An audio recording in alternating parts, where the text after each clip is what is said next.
listening to the podcast The Autistiska Rummet made by Outspace. My name is Sirena Hasselblad and this is our 6th episode, which will be in English. In this pod, our aim is to create an autistic space where we can reflect ourselves, in each other, and build knowledge about who we are. Here, the autistic thinking is the norm. In this episode, we'll talk to Jonathan Drury about his work in Scotland with Autism Dialogue. Jonathan Drury is the founder of the method Autism Dialogue. He has a professional background in socially engaged art for personal development via a combination of art, philosophy, and dialogue. In this podcast, you will, besides Jonathan, also hear Hanna Bertilsdotter Rosqvist and me, Sirena. Hanna is an associate professor in sociology and senior lecturer in social work at Södertörn University. I, Sirena, have a PhD in technology, but now runs projects in the field of autism. Johnny, Hanna, and I are autists. We define ourselves as autists and see it as an important part of our identity. Starting this episode, I asked Jonathan, what is Autism Dialogue? If I was being clever, I would say, well, if you tell me what autism is first, and then I would also say Autism Dialogue is what we're doing, because really I came up with this idea, Autism Dialogue, so I could find out more about myself and my universe. That's really the essence of it. But obviously it was conceptualized into an approach or methodology whereby I felt I could really get the most answers for this question about my recent diagnosis of Asperger's from getting as many people in the room as possible. And it was this idea that we could use this existing dialogue approach to answer this question: what is autism for me? What is it for you? What is it? There's I just see so many differences, countless differences, and I thought, well, let's talk about this. Simple. So you mean that actually to understand your own autism, it was you found that would be the sort of the best method to have a conversation or well, to exchange ideas and yeah, I mean, because I've spent quite a lot of time in groups in my life, inquiry groups, meditation, and some counselling training, and I love it. I love it when minds come together, hearts and minds come together, and collaborative inquiry. And I think that's at the essence of community, and it's what makes us healthy and happy and whole. And so this was an extension of that in a way. So there's a humanistic, if you like, a spiritual aspect to it.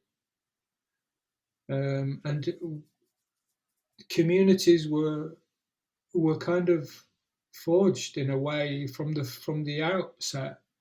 I think as soon as a group of people come together with the intention, with a certain intent, certain spirit of facing the unknown together, then knowledge is generated. Shared knowledge is generated.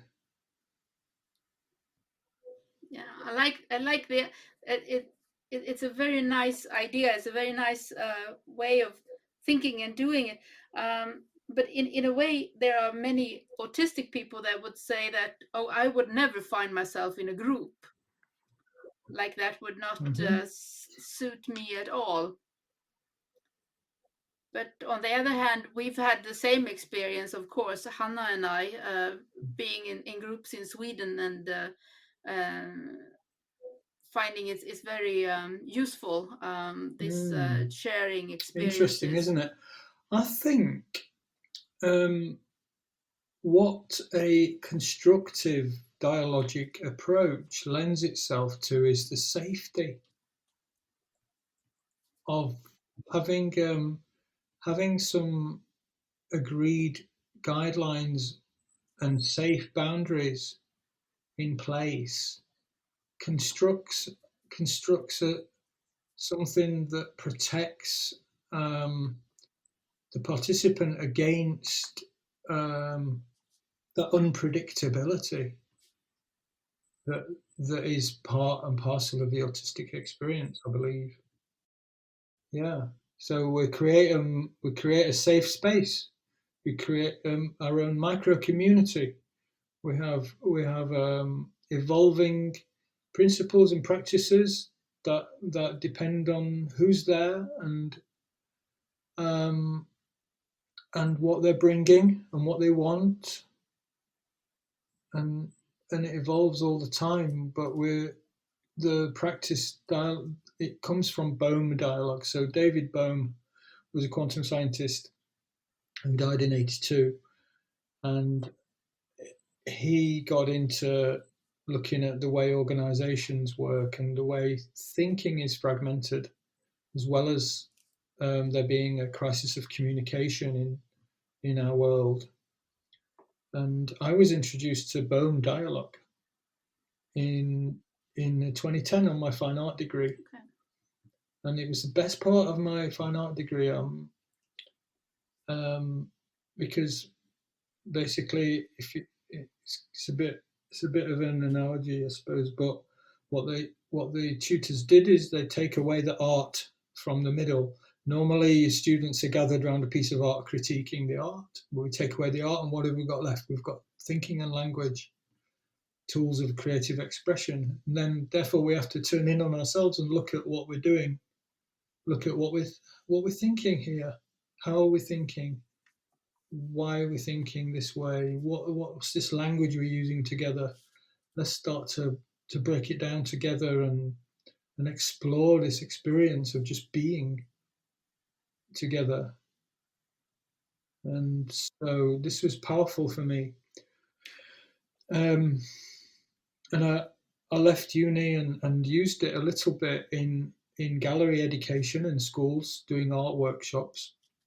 And then I had some funding from the government, but it ran out, and then things changed.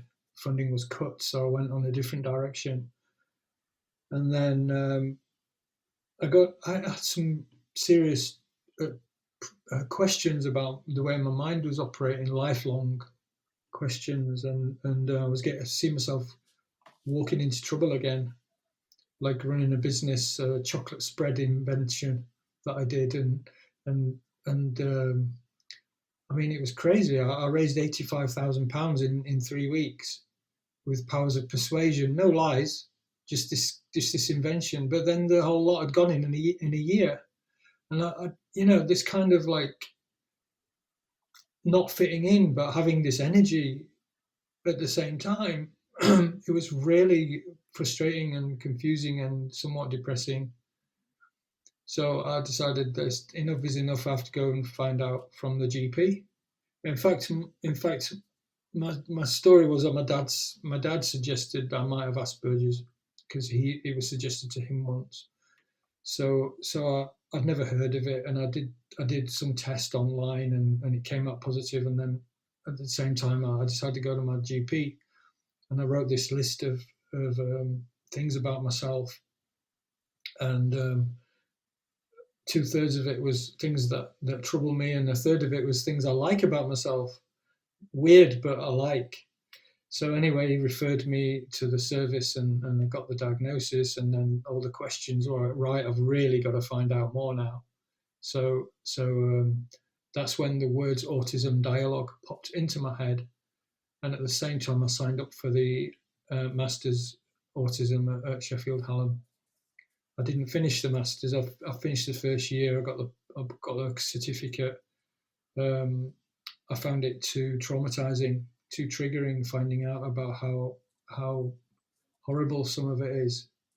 But at the same time, I just started to gather some students and PhD students and a professor at the other university, University of Sheffield, Liz Mill. She agreed to host the first Autism Dialogue as part of a British Academy project. She was running community social science project, and it all started there. But how are there different guidelines, you think, for autism dialogue than when they are not autistic? Well, like I say, it's evolving all the time, and it's difficult for me to answer that, because the short answer is yes, but absolutely, definitely. But then I wouldn't know how to answer that further, unless you want to give. Yeah, you don't really know how it differs in a for lot of autistic ways. groups. Do you want examples? Yeah. Well, it's weird because I think David Bone was probably autistic. So, I mean, if you watch him talking and you study his life a little bit, there's a strong possibility that he's autistic. Anyway, he didn't actually formulate this. He proposed it. Him and two people proposed this model, and that's in itself has been evolving. And so I don't think you can say there's one model that's neurotypical and one model that's autistic. Ultimately, I think that it's quite a particular and a strange pursuit anyway to get into this. But no. I suppose to answer it practically, I'm just getting through this, thinking about actually dialogue is very suitable for autism because of the safe container. We call it the container, or safe house. I call it. Yeah. There are 4 practices, which are the posts of the house. I like to see them as. I'll go into those. But we kind of build this house together using these practices. So I'm trying to get to the point answering your question. But it's hard because I just, okay. The model is so strong in front of me and I live in it all the time, and it's like, I don't want to separate it. It just is what it is. So, I mean, you don't want look at it. Yeah, it's just hard to answer your question. It's something I'm feeling reluctant to answer that question for some reason.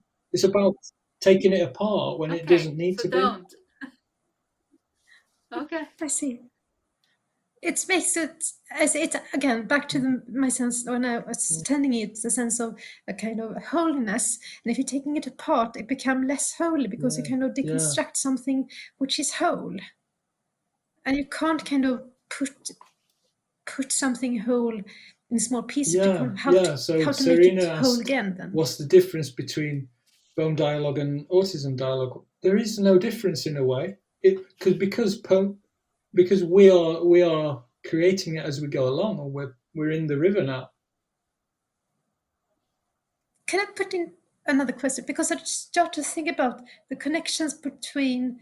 I just had a seminar about monotropism theory and the autistic sociality, or the autistic togetherness of Sinclair. He's talking about autistic togetherness as something we are doing.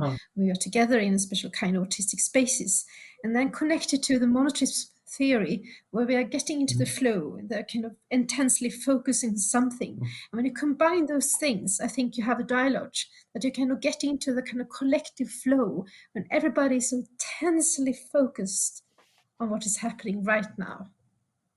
And it's quite hard to say what is happening actually, but it's something I kind of immerse into that flow. It's interesting. Together. I think when you said intensely focused, it's almost like it's so intensely focused that there's no effort, and that's where the connectivity and the collective monotropism, if you like, comes in.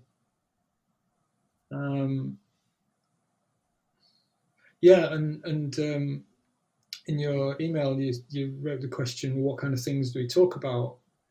And I was thinking about that, and I think that might be a good way to answer that as well. We talk about meaning. I think that's the short answer. Yeah, what do things mean? And not with conjecture, but with experience as well. So there's a level of thinking out loud, but it's in the spirit of collaboration. So we're listening to each other thinking, but it's not like a monologue of like, oh well, I wonder this and I wonder that. It's more like building on each other what was just said. So you might begin with an inquiry, and we might just like in a quite typical of a coaching scenario, for example, or counselling even. You might say, well, what do we want to talk about today? Well, we'll do a check-in, so everybody speaks a little bit about how they are today. If they've not met, they'll introduce each other and say where they are. But then we might suggest to say, just describe one word, say one word that describes how you're feeling today. And we start to break down we call it, what do we call it in the West? Breaking the ice a bit, or just warming up. And so we start to get this sense of familiarity, a little bit of personal touch. It might feel artificial at the beginning, but as we move into this, then we say, okay, so unless there's a remit why we're there, I'm talking now chiefly about the community ones that Hannah was in, one of them. Basically, dialogue has no agenda. So in one respect, there's a sense of I won't say existentialism, although I've been there probably too many times, wondering who I am and why I'm here, etc. But it's like, okay, wow, look around the room. We've got autistic people. We've got parents of autistic people. We've got professionals. We've got people working in autism field, researchers as well, all together in this room. Wow, that's something, right? And next, oh, we're going to sit here for 3 hours. Wow. Wait, oh no. Then you get that feeling. then we remind people at the beginning also, you can leave if you want, anytime you want. Okay? Remember, you chose to come here. And we're going to have a break. And is the lighting okay for everyone? And everything is managed by the group. Everything, the whole experience is managed by the people that turn up. Yeah. One of the common things that we've basically embedded into the practice now is, it's a bit complicated because we've mostly been online in the last year, but so that's a whole completely different dimension to the work. But what we try to do is leave a few seconds after someone's spoken before another person speaks. And this is quite a common one. And Bohm himself said, dialogue helps us see dynamic processes by slowing down thought and language together.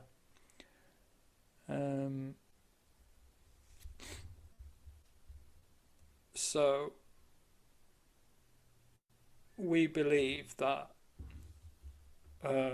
processing, I think there's scientific evidence, for this, although we probably all know it's true. Processing isn't as fast, or it's different in the autistic mind.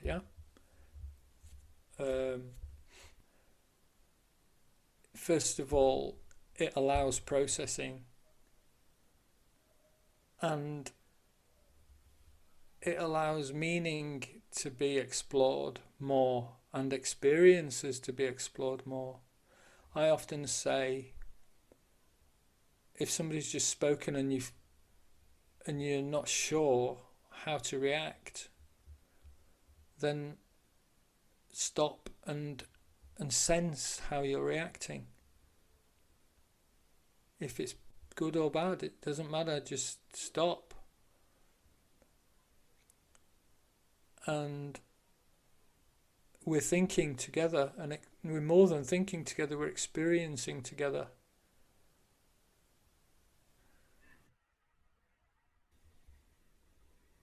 New meaning comes from shared collaborative effort.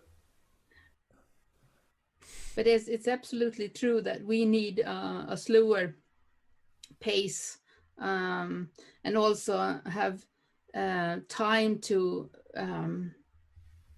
reflect, and time to think of an answer or an idea. And most of the times we don't have this time. And I think, especially when it comes to communication, it's sort of that the non-autistic people sort of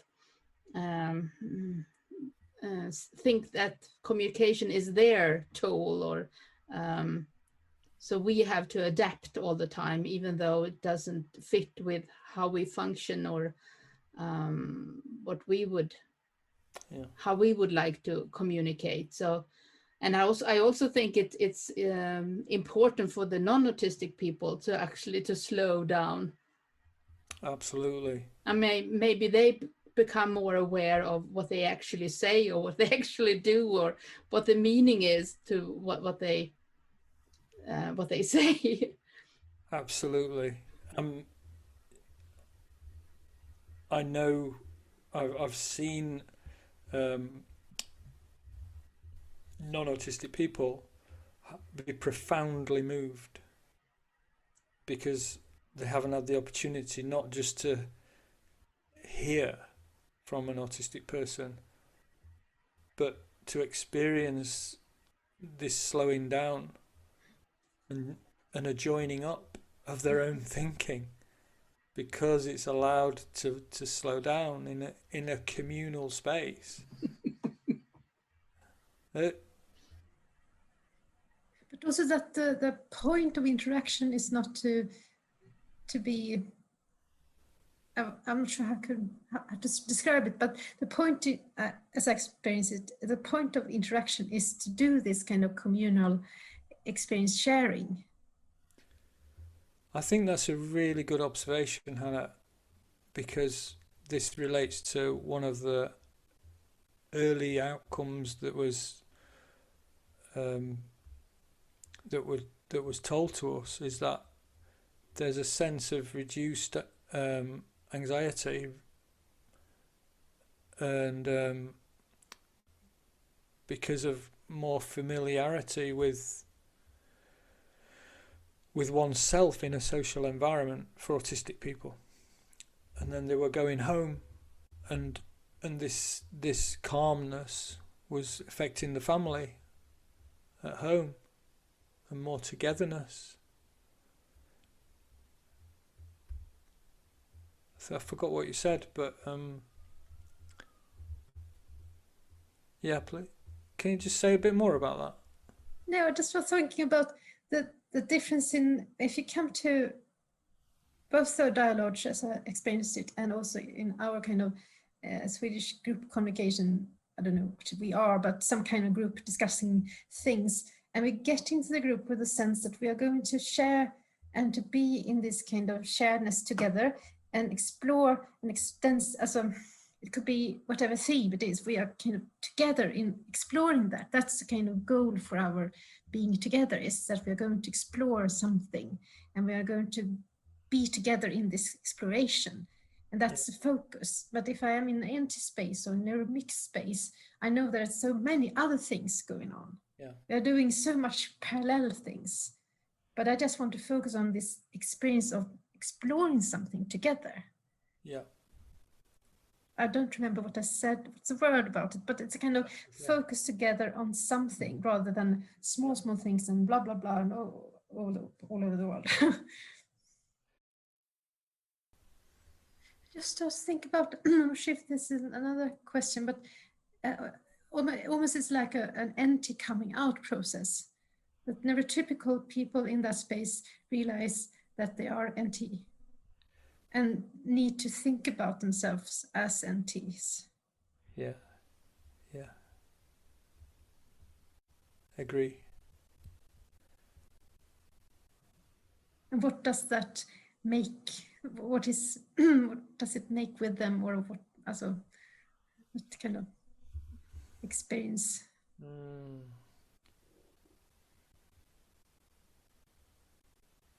That's a hard one. I know there are examples, but I can't seem to bring them up. But what do you mean, Hannah? That they realize? What do you mean? They realize that they are NT. They should know that beforehand. No, I don't think so. As you can have an intellectual idea of yourself as non-autistic in relationship to autistic people. Yeah. But in that kind of space, when your kind of experiences some kind of autistic togetherness or experiencing autism in that kind of social sense, maybe you see yourself as an anti-person for the first time in kind of what is neurotypicality. Okay, you mean they sort of understand themselves better from that they actually are neurotypical, and that they realize that the other people, they don't have the same experiences that we have, the autistics. Yeah, and I think it's similar when a heterosexual person is coming into a gay community. First time you really understand yourself, it's not like, oh, we heterosexuals and you are a gay person. But you need to be in a gay space in order to understand yourself as a heterosexual person, I think. Okay. Then you can come out and see what it means. It's not an anti-gay position. It's okay. Yeah. I'm not sure if that's... I mean, you see yourself more clearly when you contradict yourself to another group, or you see the differences. I'm not sure where I'm heading, but it's something in the difference when you're in your kind of ordinary NT community's place as an NT person. You're just seeing that autistic person as something which are kind of differing, or is a problem, or something who's kind of disturbing the space. And you don't really see yourself because you're a majority, you're the kind of neutral one who's just behave as you're supposed to behave. But when you're in an autistic space, maybe you can experience yourself not just from the outside, but it's a new experience because you've never been an NT actually. You've just been the majority, the neutral one. I think that's a really interesting one. It might be useful to have an NT person here to answer that. I've seen quite a few examples where people have been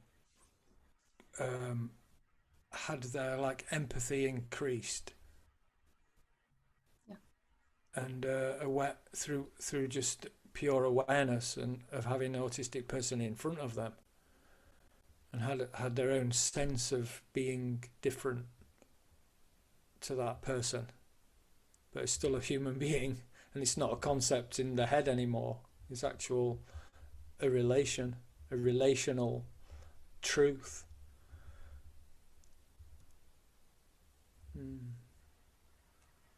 Can I ask you, you said that there were some participants that had felt that they were not secure, sort of unsafe in those meetings. Were they autistic or non-autistics, these, you think? Well, yeah, I think I'm generally talking about autistic people who, I mean, I can talk about the latest example with this authority. yeah, there's this fine line between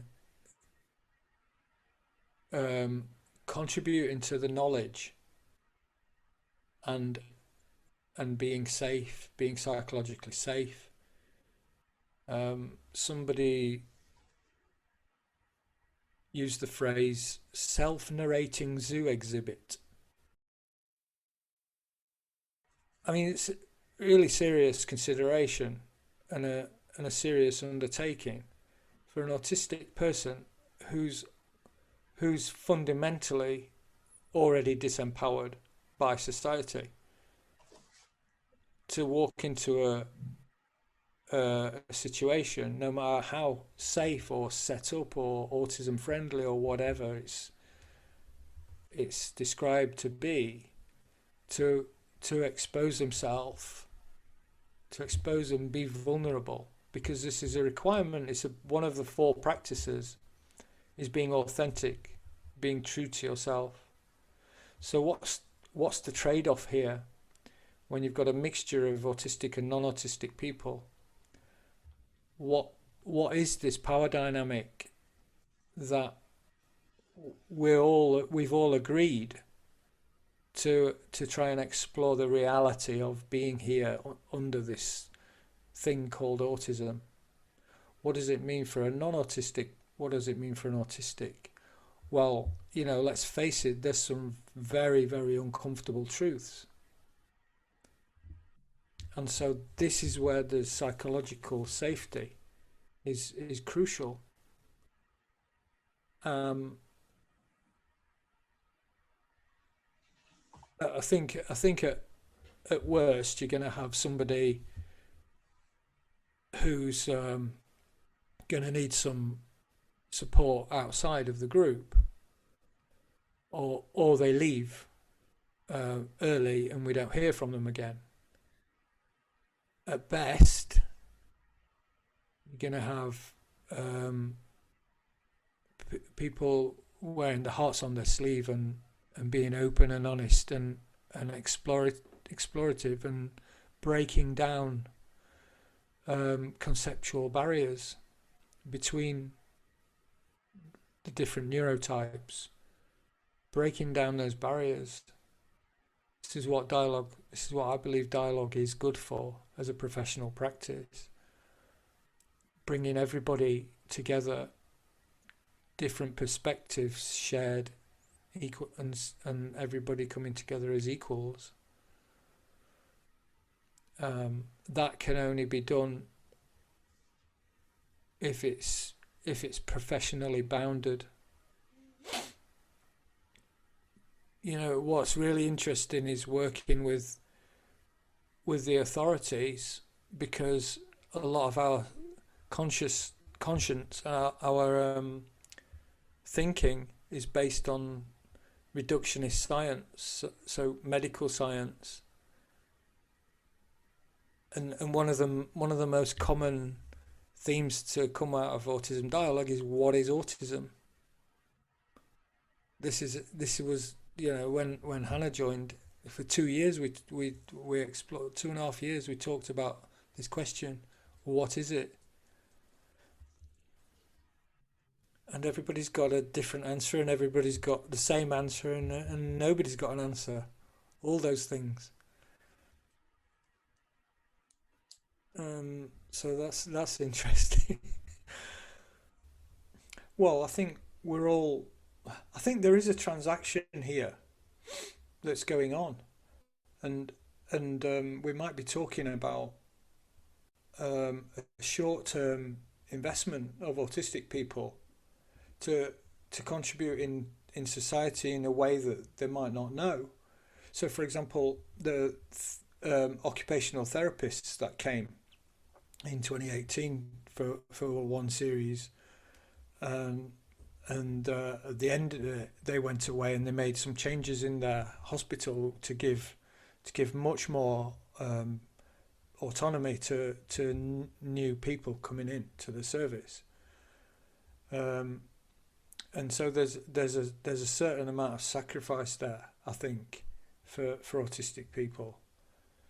But I would also like to add that the model that I've created is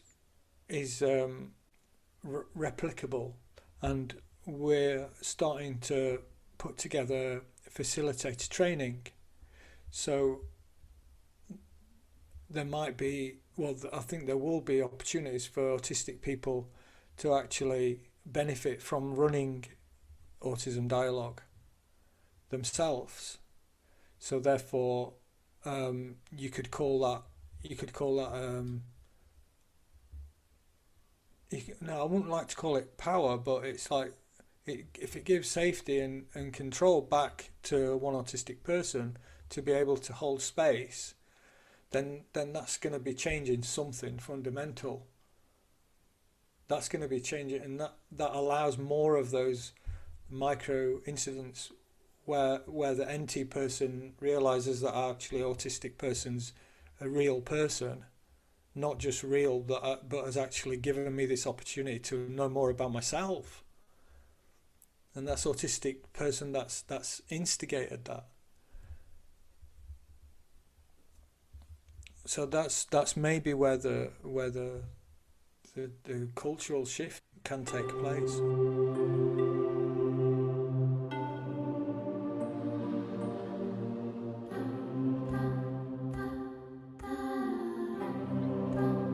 And you've been listening to the podcast Det Autistiska Rummet. In this episode you heard Jonathan Drury, Hanna Bertilsdotter Rosqvist, and me, Sirena Hasselblad. Dennis Hansson was responsible for editing. More information on our website outspace.se. The music in the podcast is an interpretation of a folk song from the Faroe Islands about the seal people, a special arrangement by Åsa Lindström. Åsa also here sings with Eva Robbins and Karen Corbin.